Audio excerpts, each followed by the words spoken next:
so da kauna zan je garin Kalaba. Rabuwa tana da zafi gashi mun yi sabo, mun yi bankwana da juna za na koma Kalaba. Haɗuwar mu ne da ke ban yo zaton hakan ba, rabuwar mu in ta zo haka rai ba za ya sowa. Na za ki fasa tafiyar ni dai ba zan iya ba, saboda ke mafarin zan je garin Kalaba.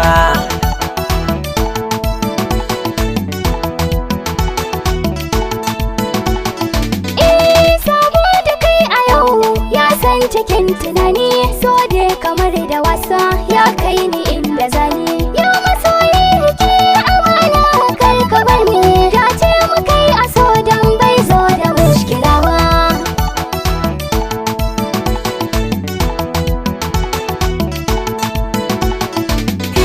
Ni alƙawar nake so ƙauna ki yo riƙewa, kar na yi zama na tinka ki zo ki warwarewa. Ki sani a san ki sam ni ba na yo gazawa, zan je garin ku ko a ƙasa ba zai gagarin ba.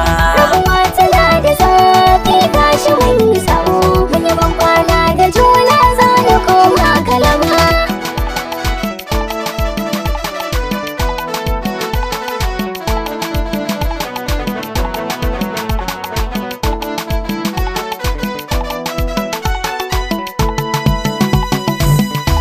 Nisan garin masoya ba zai gagarin ba, akan so da kauna zan je garin Kalaba.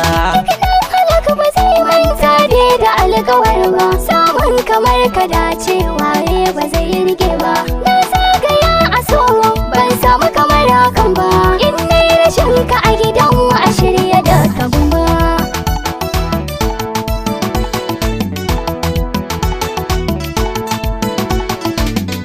Saƙon da za na baki gungun mahar da abba, in kin isa ki ce zan zo su shirya tarba. Ki gaya madin kawayenki da ke cikin Kalaba, zan zo su shirya tarba ki gaida umma har da abba.